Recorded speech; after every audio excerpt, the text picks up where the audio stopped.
Okay, so nothing there. Seems.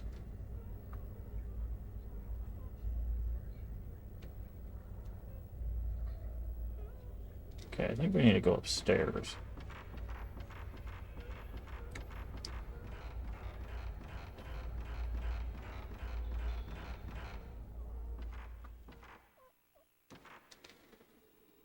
Oh, hi there.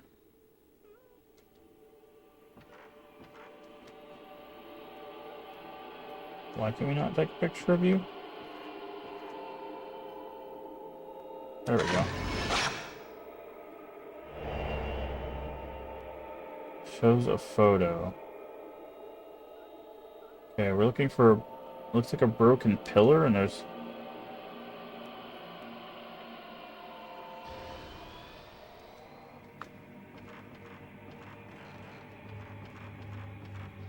Is that up here? Well, film. So I'm guessing she's telling us where that hidden room is, which is right here.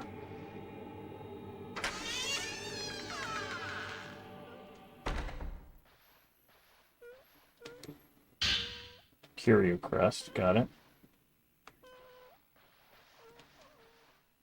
Now we're gonna get attacked by the doll. Yep.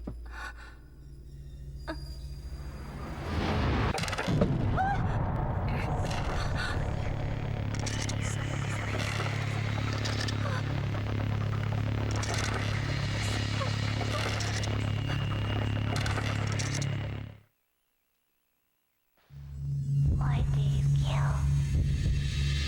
Why do you kill?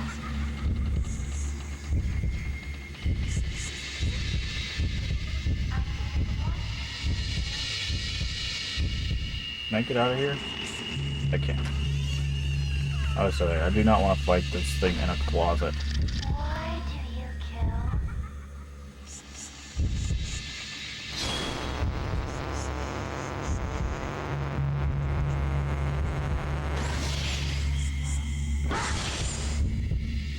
Okay.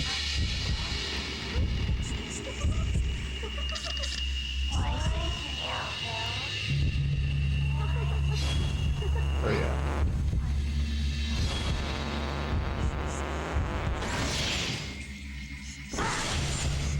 Oof! Zero shot does damage.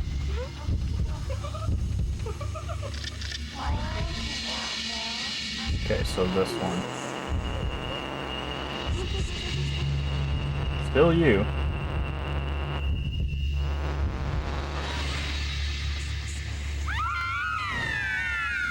Nice try. Okay, so that's the dolls. So where's the sky bridge from here? Right there, okay. So we'll take this to the other house. Yeah, I really like the dolls. Like, they seem like an overwhelming thing, but once you realize what you're listening for, you're like, ah, I got this. So, if you missed the earlier segments, if you're just catching this segment, basically the way you tell, there's two dolls. One is real, one is fake. The way you tell the difference is one of them goes, "Why do you kill?" and the other one goes, "Why do you kill?" Like there's like a drawn out kind of bit of the phrase. And that one with the drawn out phrase is the real one that takes damage. If you take a photo of the one that's the fake one, it just falls over and it doesn't take any damage. Which is really cool. The use of audio there is really, really good.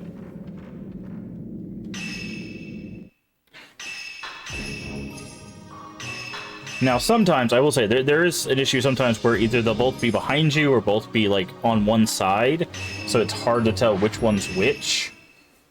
But other than that, like, I really do like the design of that. It's something so simple, but, like, works really effectively. Because for anybody that might be new to, like, game design, audio is very important for a lot of reasons. And one of the genres that it's even more important in than others is horror, because the audio alone can help you build a lot of tension. And if your audio takes your player out of it, then Is that not the sky bridge? No, that's the sky bridge. I went the complete wrong way. So audio is super important for building atmosphere, for building tension, to making, you know, someone feel uncomfortable with whatever they're facing, right? Like, all of that is very important from a design standpoint. And, because, like, don't get me wrong, jump scares will always have a place in horror, but I think there's a lot of people that forget that instead of going for a cheap thrill, like, every 10, 15, 20 minutes or whatever, if you build up to that, it's such a bigger payoff. Because if you're just like, open door, right? Like, eventually people will get desensitized to that. People just get used to that kind of stimuli. But if you're like, if you spend 15, 20 minutes going like, this corridor's creepy, here's a chime sound, here's a little girl crying, you know, just stuff like that. The camera keeps changing and it keeps flipping me around. You know, you build that tension. Okay, there's something to take a picture of in here. You know, so when you do that jump scare like that, look how creepy that is. Dave Halverson? Is that one of the developers? Anyways, hi Dave. But if you spend that time, when you actually hit him with a spook, dude, it'll create a core memory. Okay, that's what I figured. I was like, they're not gonna just take the sky bridge to the next thing. We're gonna have to go all the way through, but that's fine.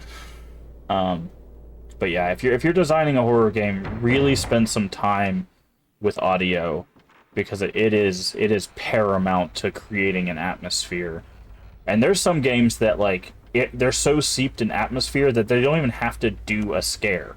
Like, just the anticipation of a scare is enough to keep people on edge for, you know, an hour or two.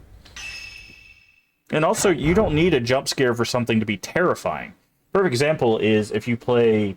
Now, there are some jump scares in it, but if you play Mortuary Assistant, one thing it does really, really well... Oh, we're going to have to use the ground tunnel, aren't we? No, we might be able to go through this door. We'll check that door in a second.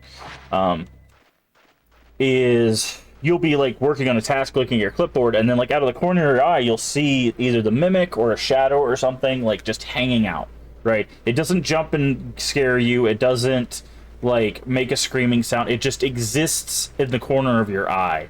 And sometimes those types of scares can be even more terrifying than a jump scare.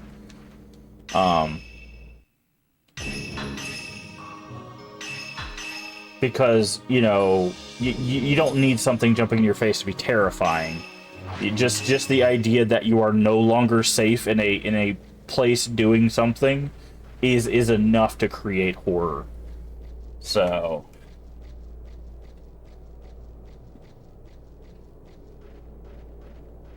I really wish a lot more horror devs understood that. Okay, what do we... Because a lot of them do go for the... What am I? Why am I taking a picture of the sky? Jumping woman. Oh! Someone came off the roof there. Because, like, again, I don't think there's anything inherently wrong with jump scares. It's just, if that is your only means of, like, scaring people, eventually it will wear thin. If you don't believe me, just watch people that have played like Five Nights at Freddy's for hours. Eventually they go, okay, the scare is coming, I'm dead. Okay, the scare is coming, I'm dead. Right? Like, they don't really get got by the scares anymore. Okay, so dolls, we should probably save in the storeroom, unless...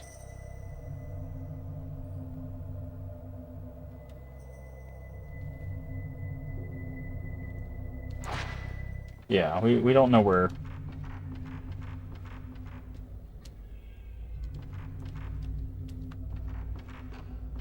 Don't know where this spot is. But But yeah, I just wish a lot more devs would focus on atmosphere instead of just the cheap thrills. And again, there's nothing wrong with cheap thrills on occasion, but if that is the entire game, eventually you will lose people. Because it happens a lot in horror movies, too. There's a lot of horror movies that jump scares, especially within the past, like, decade and a half, have become very, very popular to be like, I know how we'll get our audience. Jump scare. Loud noise. Jump scare. Right? And some very popular movies have, have kind of leaned into that. Which, again, I don't think is inherently bad or anything. I just think eventually the cheap thrill will wear off. So...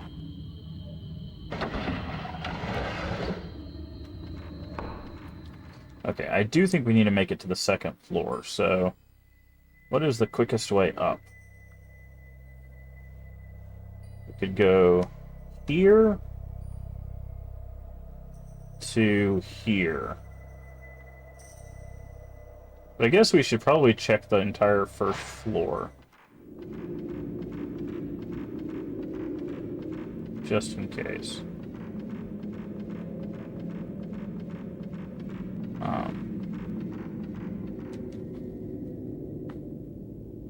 And that's one thing that, like, I was thinking about the other day, because the developers have been talking about the Silent Hill 2 remake and their, like, vision for it. Wasn't there a stone in here that we didn't get? Yeah, perfect. Because we ended up using ours.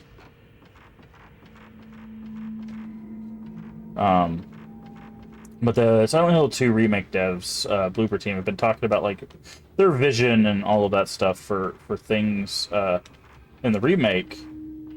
And I was thinking, I was like, you know, I really hope they don't go for any cheap scares, right? Because I don't think that really fits well. There are, don't get me wrong, Silent Hill has jump scares in it. It's not without jump scares. It's just they're usually very sparse, right? The thing that Silent Hill usually brings to the table is atmosphere and tension. Okay, so we're gonna go through here to get here. Actually, we'll go through here, check all of these rooms, but I'm pretty sure it's upstairs that we have to go.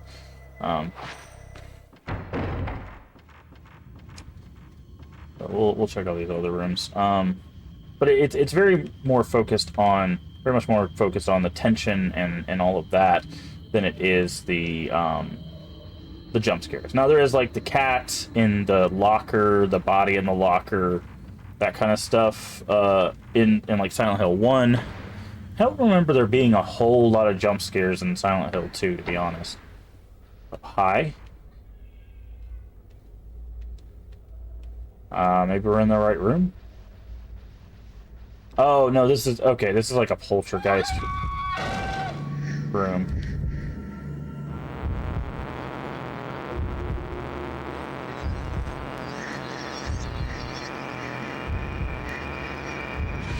Yeah, I'm just gonna take a shot at her. She's gonna disappear anyways. Oh, maybe not.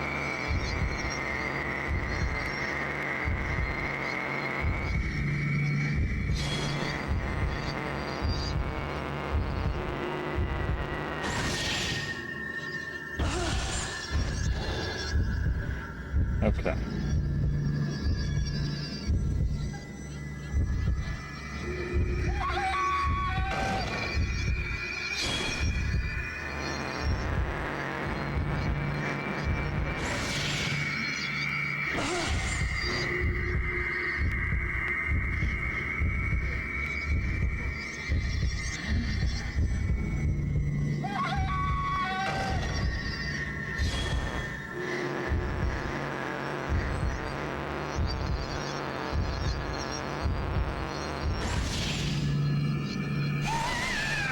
Heck yeah, dude.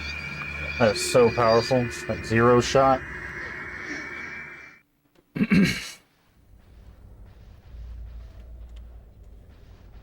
But, yeah, I don't remember a whole lot of jump scares from Silent Hill 2 now that I think about it.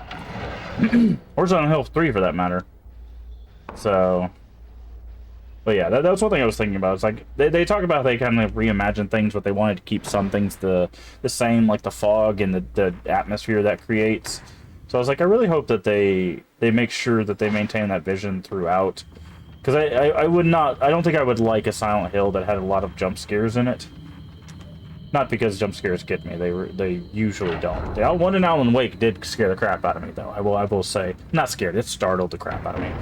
I don't like using scared in those contexts because it's not like I'm afraid for my life or anything. It's just you know, it was unexpected, right? So it's a startle. Give me just a second. So they do get me on occasion, but more often than not, I'm not really affected by like jump scares.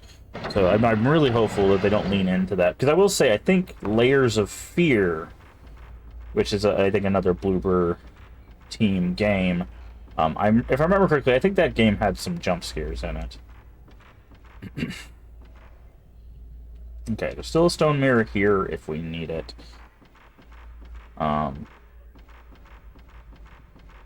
But we'll see.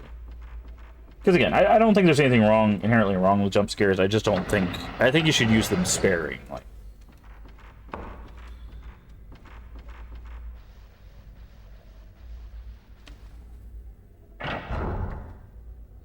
Okay, so nothing on the first floor except that fight, it looks like. So, let's see. So we're gonna wrap around here? No. We're gonna go here.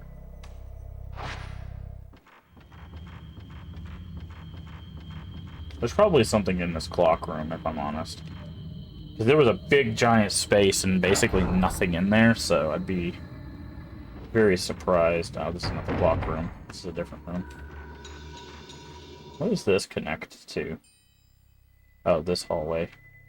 There is a storeroom with a window. There's the clock hall. But I'm pretty sure it's upstairs in that room where we were being chased. Is where it wants us to go.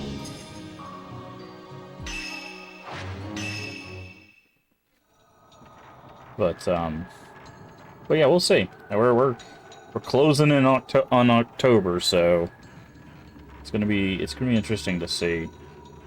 From what I heard, it's people that have gotten hands-on with the Silent Hill 2 remake. They seem to be very pleased with it, so that's good to hear. Good to hear.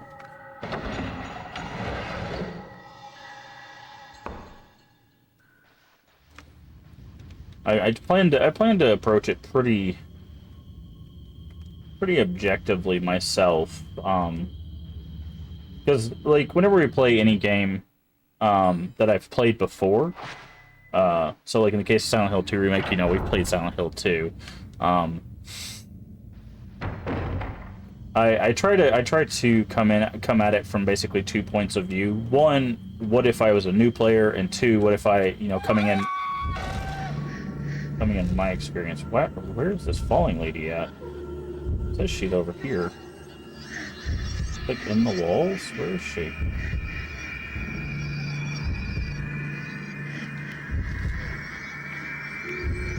Oh, there you are.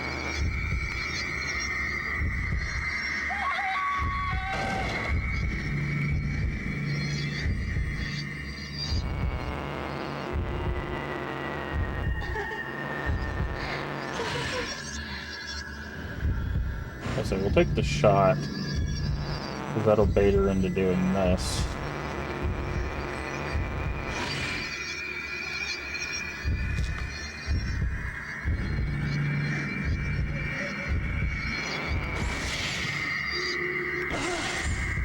There we go, and that gives us 3. What we want.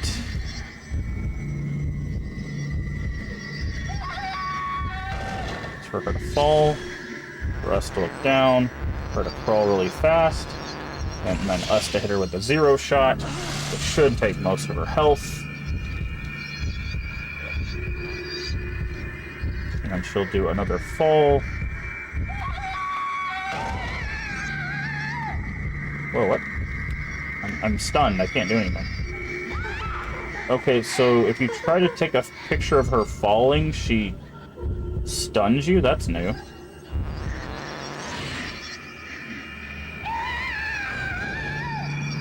Huh.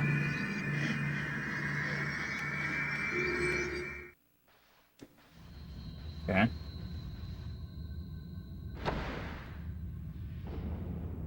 Let's not go in there just yet. I want to check around here. But yeah, I try to come at it from different things. Now, what's nice about first playthroughs is I don't have any expectations going into first playthroughs for games like this, because I don't know what to expect, so... Okay. But when it's, like I said, when it's something I've played before, I think we have to go into that room that we heard the noises in. Remember there was a place where we went inside and there was a bunch of writing on the wall? I think that's where we need to go. But I wanted to check up here first. Because it did mention the bridge, specifically.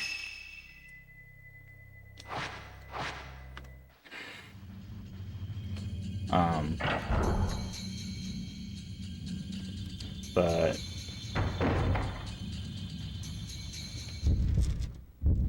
someone's in the closet. Oh, it's our little kimono friend.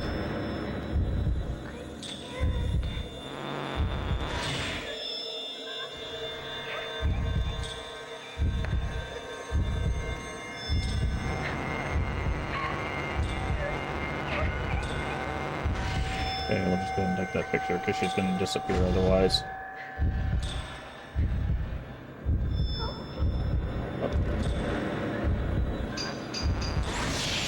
Fatal frame. I couldn't hit her with the double. That's fine. If we can get another fatal off of her. Oh, she was too close. Get off of me. She was too close. I was trying to hit her with the fatal power-up, which probably would have killed her, honestly, but...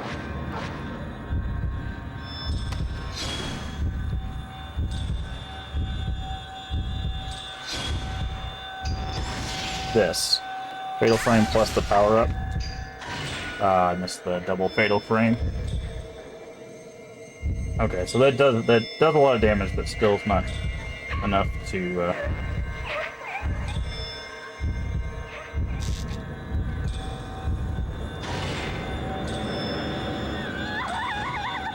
Okay.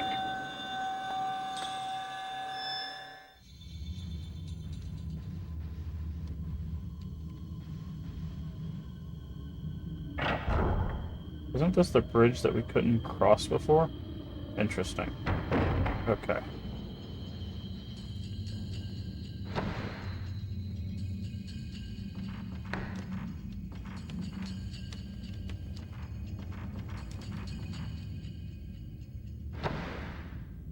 Should probably heal up.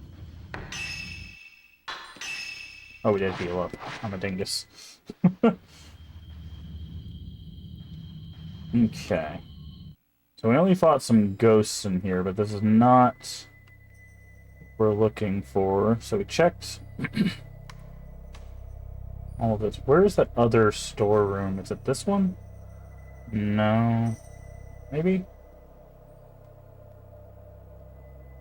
There's one storeroom. Maybe it's this closet here.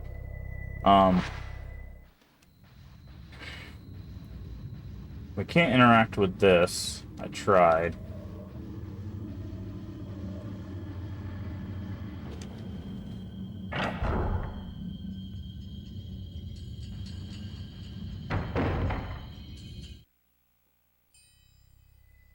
Okay. You know, we didn't check if we could go through this door. That's not the door. Yeah. This way. Can we go through this door now? That is a negative.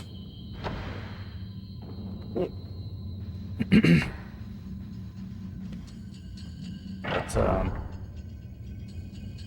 yeah, it's I try to approach most games with no expectations. Because there's a lot of games that... Excuse me. A lot of games... I don't know what my throat is doing today.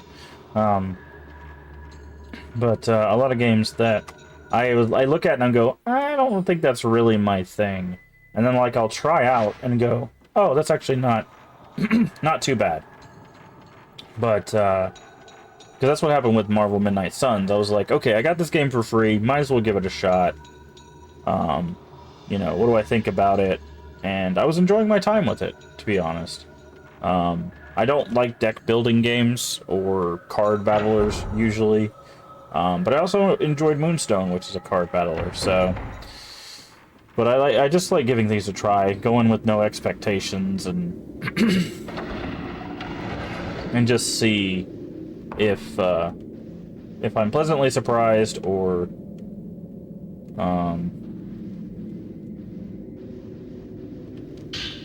Oh, found Diary 2. Ritual is coming up soon. Mitsuki's too weak to run away, and there's no way I can carry him. He'd forgive me no matter what happens. He does not want Sai and Yai to suffer either. Promised that I would help the two remain here as a butterfly. And he said I couldn't make him a butterfly. Okay, so we missed that book. But going out with no expectations basically means that I could be very pleasantly surprised, or I can be like, oh, okay, this this is not my thing. So I especially if I get something for free or something, there's zero reason not to give it a shot. Because if it's one of those like, oh, I don't like this game, just, you know, butterfly. Yes. Yeah. When people die in this ritual, they get turned into crimson butterflies, which is, lo and behold, the name of the game. So. Also, hey, False, let me give you a shout out. If you've not checked out False Echo, what are you doing? Go check out False Echo. Absolutely amazing. Doing Kingdom Hearts. She's doing... she was doing Resonance of Fate, I think is what it was called. And I don't think anybody was really vibing with that game very well. Because she ran a poll, and it didn't seem like a whole lot of people were super interested in seeing her continue that. But she will be jumping into Fatal Frame 2 soon. I think next week, maybe sometime in the near future. So if you're enjoying our playthrough, definitely go watch her playthrough, because I believe it also will be a first playthrough for her. Very cool individual. She also streams on YouTube, so if you're going to follow her on Twitch, make sure you throw her a follow on YouTube as well, because she does stream on both platforms. She has a friend, I think his name's Kaz, that she plays multiplayer games with. So if you like more of co-op stream stuff, she does do those types of streams as well. A lot of different content, a lot of different things. So definitely go show her some love if you if you're interested in any of that. She is playing through Kingdom Hearts, which we will also be doing at some point, but I'm not looking forward to it. Nah, I'm kidding. I'm actually looking forward to our Kingdom Hearts playthrough, if I'm honest, because it's something that's been on my radar for years and just never really sat down and messed with it, but we'll be playing through that ourselves. Love Kingdom Hearts so much, it's just Kingdom Hearts 1 is just a pain. Yeah, I mean, I understand that. I've played enough series where I'm like, look, the first game exists. Like, it's all right, but like, it's not the best experience. So I completely get that. All right, so where the heck are we supposed to go? Here, maybe?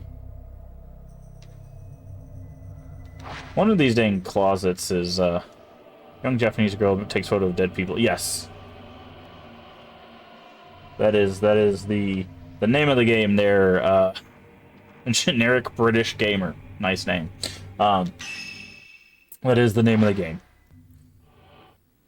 Although I don't know if it really classifies her as a schoolgirl. It's just her and her sister in the woods, so she might not be in that classification. But yes, it is a young woman that takes pictures of ghosts. I was wondering if you're going to emulate or play OG Chain of Memories or the remake Chain of Memories. I have the collections, the HD collections, so whatever's on the collections, the most recent collections, is what I intend to play. So Japanese forest child and her sister take selfies with Ghost. Yes. OG is Game Boy Advance. Chain of Memories is PS2 in the collection. Okay, then whatever's in the collection. I don't know basically anything about Kingdom Hearts. I have seen a lot of Kingdom Hearts 2 speedruns, but other than that, I don't know squat about Kingdom Hearts. Okay, so we need to find... There's a closet we're looking for that had some writing in it, and there was a sound, and we need to find that.